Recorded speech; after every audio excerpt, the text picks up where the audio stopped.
बिस्मिल्लाहिर्रहमानिर्रहीम अस्सलाम वालेकुम। Install and configure DHCP server on Windows server. हम लोग इसके 5 स्टेप्स देख चुके हैं। अब इसके मज़ीद स्टेप्स देख लेते हैं, लेकिन उससे पहले मैं थोड़ा सा व्यू आपको करवा देती हूँ कि DHCP सर्वर जो है ये आपको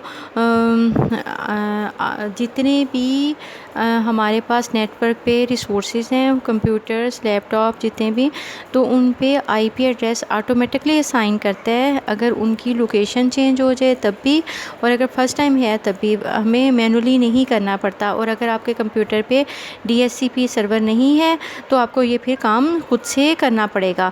इसके हमने कुछ स्टेप्स देखे थे कि सबसे पहले हमने ओपन किया था सर्वर मैनेजर को, उसके बाद ऐड रोल्स एंड फीचर्स हम लोगों ने देखे स्टेप 2 में, वो हम लोगों ने ऐड करवाए। उसके बाद हमने ये चीज़ चेक की कि हम यहाँ पे जो हमारा स्टेप 3 था सिलेक्ट रोल बेस्ड और फीचर बेस्ड इंस्टॉलेशन, उसको क्लिक करके नेक्स्ट किया।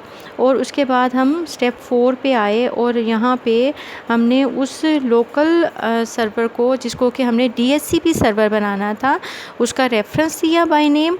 और ये काम करने के बाद सिलेक्ट 5 क्या था कि ऐड फीचर्स करवाए थे जो कि हमें रिक्वायर थे अपनी उसके लिए DHCP के लिए, ठीक है। और उसके बाद जो अब हमारा जो रिमेनिंग काम बच गया है वो हम लोग चेक कर लेते हैं कि हमने एक्चुअली 5 स्टेप्स करने के बाद जहाँ तक हम पहुँचे हैं वो ये है कि हमने एक लोकल सर्वर को DHCP सर्वर बनाया, लेकिन जो IP एड्रेस दिया वो अभी टेम्परेरी दिया था।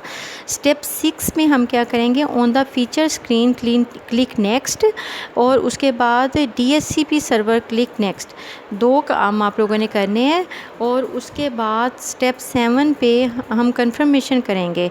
On the confirmation page you can select to automatically restart the server if required on the server, it does not require a restart. अगर हमें ज़रूरत है तो हम इसे रीस्टार्ट करेंगे। और जब हम इस पे कर रहे हों विंडोज़ 2006 इस पे हमें ज़रूरत नहीं होती कि हम अपने सर्वर को रिक्वायर करें। मैंने पहले भी बताया था कि ये जो आपके पास विंडोज़ सर्वर 2016 है, इसके बहुत सारे फ़ीचर्स एडवांस्ड हैं। इसी वजह से मैं इसी को रिकमेंड आजकल किया जा रहा है, इसके एडवांस फ़ीचर्स की वजह से, कि कई चीज़ें ये ऑटोमेटिकली ले लेता है और हमें खुद से नहीं करनी पड़ती, ठीक है। ये वाला काम करने के बाद ये हमारे 7 स्टेप्स हो गए।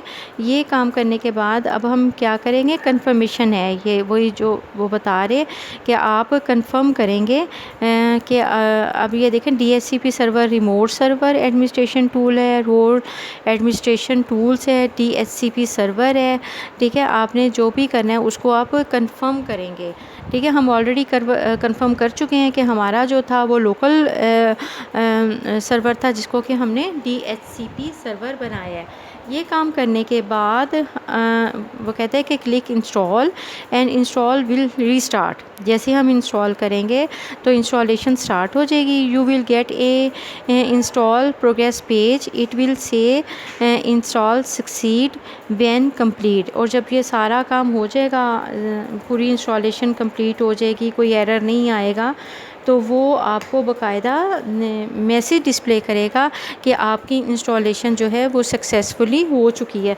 तो हमें दोबारा से इंस्टॉलेशन करने की ज़रूरत नहीं है, हमारा सक्सेसफुली हो गया। अब हम जस्ट क्या करेंगे, ये जैसे ही सक्सेसफुली होगा हम उसको फिनिश कर देंगे।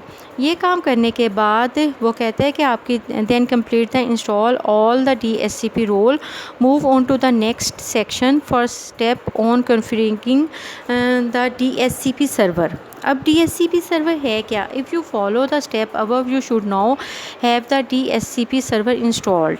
हमारा इन जो अबव स्टेप्स थे इसमें कंफर्म है कि हमारा DHCP सर्वर इंस्टॉल हो गया है, but it still need to configurate. मज़ीद हमें इसकी कॉन्फ़िगरेशन की ज़रूरत है। Step 1 server manager. In the server manager dashboard you will see a yellow notification at top left, click on it now, click on the complete DHCP configuration। ये देखें ज़रा, इस विंडो को कि कंप्लीट आपके पास DHCP कॉन्फ़िगरेशन आ चुकी। इससे हमें क्या हो गया, कंफर्म हो गया कि हमारा जो DHCP सर्वर था वो कंप्लीट, जो हमने उसका जितने भी रोल्स थे और उसके फीचर्स थे वो हमने कंप्लीट कर लिए। ये देखिए नीचे मैसेज भी आ रहा है कि configuration required installing succeed on DHCP, add role and feature और अदर फीचर, जो इसके एडवांस्ड फीचर थे जो हमें चाहिए हैं वो सारे हमारे यहाँ पे आ चुके। ये काम करने के बाद हमने स्टेप 2 पे, वो कहता है कि post install configuration visit on the description screen, click next on the authorized page use AD if the server is joined to the domain। अगर अब आप अपने सर्वर को डोमेन से अटैच करना चाह रहे हैं तो choose skip AD authorization if the DHCP server is standalone and not joined to the domain। Otherwise अब ये देखो ना, जब आप सर्वर बना रहे हैं तो इसका मतलब वो ज़रूर किसी ना किसी डोमेन के साथ अटैच है। तो हम क्या करेंगे, स्टेप 1 को फॉलो करेंगे। स्किप AD सिर्फ ऑथराइजेशन उस वक्त है कि आप खुद ही वहाँ पे ऑथराइज पर्सन हैं और आपको किसी और अथेंटिकेशन की ज़रूरत नहीं है। तो आपकी जस्ट यहाँ पे क्लिक कमेंट कर देंगे। तो ये देखें यहाँ पे उसने डिस्क्रिप्शन में ऑथराइजेशन है, यहाँ पे एडमिनिस्ट्रेशन है और यूज़ अल्टरनेट क्रेडिट है। वो मैंने अभी आपको बताया कि हमें इसकी ज़रूरत नहीं है, हमें ज़रूर डोमेन के साथ अटैच होने की ज़रूरत है। अगर आप नेटवर्क पे काम करना चाह रहे हैं, आप ये चाहते हैं कि बाकायदा आपका काम जो है, आपका कंप्यूटर जो है या आपने जो बनाया है सर्वर, वो उसके साथ बाकी नेटवर्क के साथ अटैच हो, तो हम फर्स्ट को क्लिक करेंगे use the following user credential, जिसमें कि आप एडोप्रो और यूज़र एडमिनिस्ट्रेटर को क्लिक करेंगे और यहाँ पे आके आपने जस्ट क्या करना है, नेक्स्ट कर देना है। ये काम करने के बाद वो कहता है कि you will see A summary page of configuration step, click close. ये है क्लो आपकी पूरी समरी है कि वो आपको कह रहा है the status of the post install configuration step are indicated below. Configuration में क्या है, क्रिएटिंग सिक्योरिटी ग्रुप्स हैं, डन हो गए, और ऑथराइजेशन है तो DHCP सर्वर की, वो भी डन हो गई। यानी आपको वो कहता है please restart the DHCP server on the target computer for security group to be effective, कि आप अपने उस सर्वर को मज़ीद अथॉरिटी प्रोवाइड करना चाह रहे हैं तो आप क्या करेंगे, उसे मज़ीद सिक्योरिटी प्रोवाइड करें और उसके बाद आप ये वाला काम करें कि आप उसकी DHCP सर्वर भी ऑथराइज़ हो चुके हैं तो आप उसको भी ऑथराइज़ करवाएं। ये वाला काम करने के बाद आप ये देखें, now you can open DHCP manager management console to configuration DHCP scopes and other options. To access DHCP manager management console, click start Windows administration tool. अब पहले हमने स्टार्ट किया था, यहाँ पे कोई चीज़ हमारे लिए विजिबल नहीं थी। अब ये देखो, जब आपने ये वाला काम किया तो आप, वो कहता है कि आप क्या करें, क्लिक करें स्टार्ट को, उसके बाद विंडोज़ एडमिनिस्ट्रेशन टूल में जाएं और उसके बाद DHCP सर्वर आपको मिलेगा और वहाँ पे जाके आप अगर एक चीज़ चेक करें तो अब आप ये देखें कि आपके पास वो आपको DHCP सर्वर की फुल डिटेल प्रोवाइड कर रहा है जो कि इंस्टॉल हो चुका था। पहले हम यहाँ चेक करते थे लोकल सर्वर जो हमारे पास था उसकी इन्फॉर्मेशन आती थी। अब बाकायदा ये DHCP सर्वर के वो तमाम फ़ीचर्स हमें बता रहा है, उसकी पॉलिसीज़ बता रहा है, अलाउ बता रहा है कि ये IPv1-4-6 कितने डोमेन्स या नेटवर्क्स जो हैं वो उसके साथ अटैच हैं, ये सारी इन्फॉर्मेशन वो आपको बताएगा।